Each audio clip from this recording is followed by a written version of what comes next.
Unang Christmas at New Year ni Aya at masaya kaming nagsalo-salo ng buong pamilya.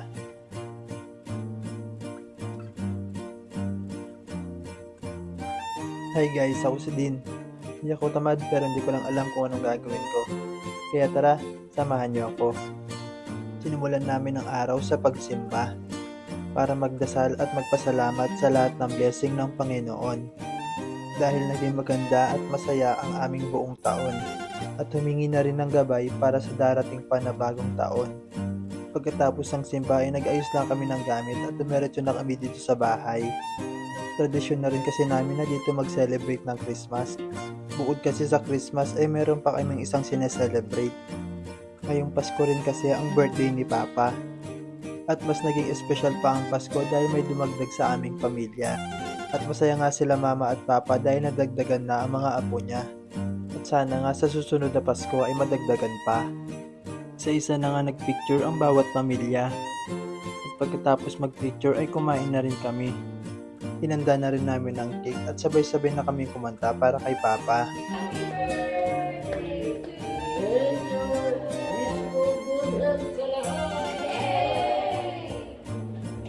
Pagkatapos ay handa na rin kami para sa exchange gift.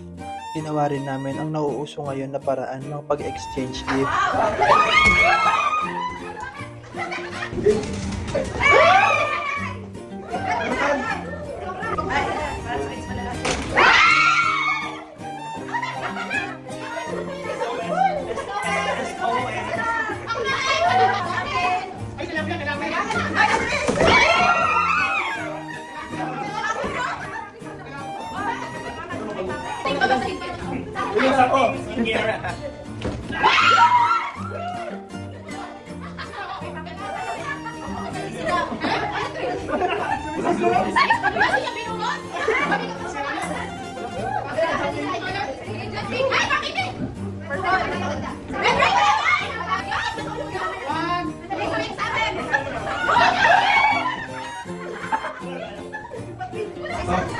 Something white.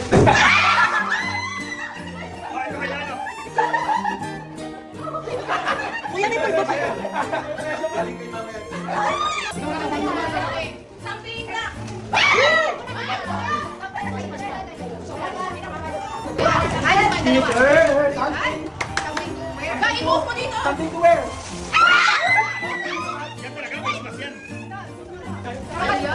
Meron na dismaya. Something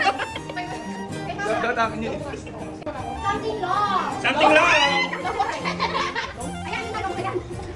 Assorted. Ready? Boss, mabilis ka na. Century na agad. Ready? 1, 2, 3.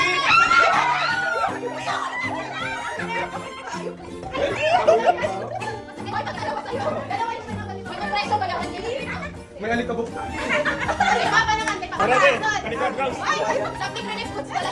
1, 2, something. Ay, exchange. Ano ka pagalingan dito? Ay, pagalingan. Ready? Something yummy.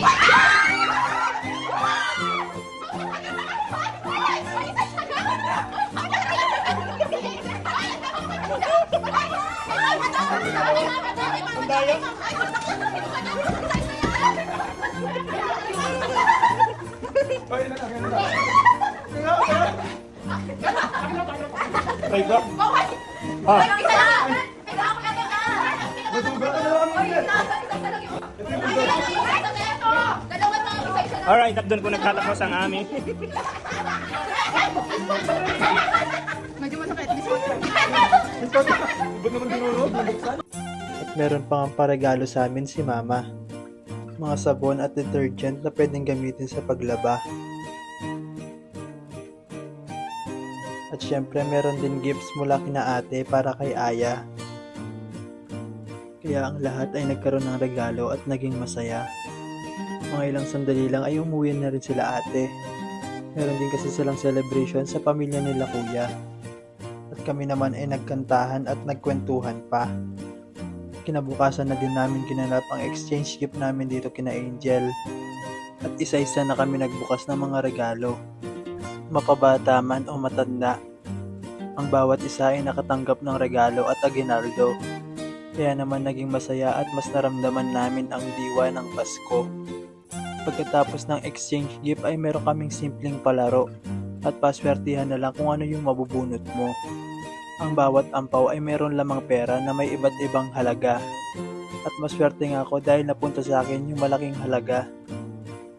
Kinabukasan naman ay may pinuntahan kaming pasyalan. Isang lugar na may magandang tanawin at kainan. At dito na rin namin naisipan kumain ng almusal. At naisipan na rin palay pa rin ng pamangkin ko itong bago niyang laruan. Lumipad na nga ito ng mataas at nahirapan na siyang kontrolin. At mas lumipad pa ito ng mataas dahil sa lakas ng hangin. Hanggang sa tuluyan na nga itong mawala at nahirapan na kaming hanapin. At pagdating ng hapon, pinuntahan namin ang bagong bahay ng ate ko. Simpleng salo-salo at kwentuhan lang kaming magkakapatid. Simple na lang din ang pagsalubong namin sa bagong taon. At ready na rin si Aya sa mga ingay na maririnig niya ngayong gabi.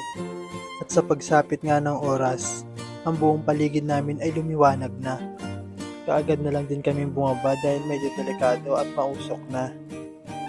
At habang nagkakasiyahan ang mga tao dito sa labas, naghagis kami dito ng mga kaunting barya.